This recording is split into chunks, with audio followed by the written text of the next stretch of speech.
Hello. ഇന്ന് ഒരു ഞായറാഴ്ച കേട്ടോ, വീണ്ടും ഒരു ഞായറാഴ്ച വന്നു. ഞായറാഴ്ചകളിലാണ് പൊതുവെ ക്ലീനിങ്ങുമായിട്ടൊക്കെ ഇറങ്ങാറുള്ളത്. ചെടികൾ ഞായറാഴ്ചകളിലാട്ടോ ക്ലീൻ ചെയ്യാറുള്ളത്. പക്ഷേ ഇതൊരു വെള്ളിയാഴ്ച സംഭവിച്ച് കിടക്കുക കേട്ടോ.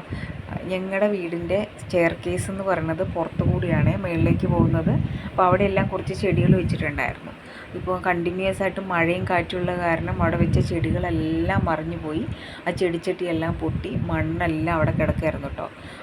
സമയമില്ലാത്ത കാരണം ഞാൻ തിരിഞ്ഞു നോക്കിയിരുന്നില്ല. എന്നപ്പോൾ ഞായറാഴ്ച ക്ലീൻ ചെയ്യാൻ വേണ്ടിയിട്ട് ഇറങ്ങിയതാണ്. ക്യാമറ വുമണായിട്ട് ചക്കിയും കൂടെ ഉണ്ട് കേട്ടോ.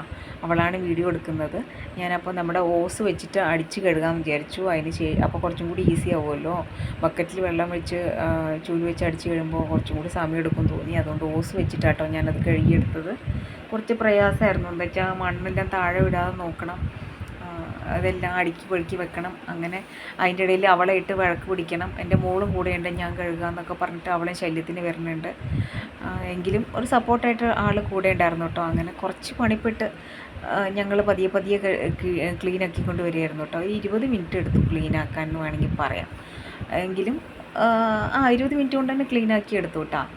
അതിനുശേഷം ഞാൻ തറയെല്ലാം തുടച്ച് വൃത്തിയാക്കി ഓസ് മാറ്റി. അതിന് ശേഷം ഒരു 5 മിനിറ്റിന് ശേഷമുള്ളതാട്ടോ സ്റ്റെയർ കേസൊക്കെ നല്ല അടിപൊളി കുട്ടപ്പനായി കണ്ടോ.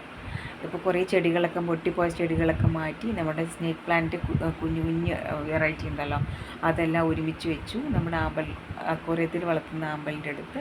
അതിനുശേഷം വലിയ സ്നേക്ക് പ്ലാന്റ് ഉണ്ട്, അതും കുറച്ച് ചെടികളും കൂടി ഇപ്പുറയും വെച്ചു. അങ്ങനെ ഇത്രയും ചെടികളും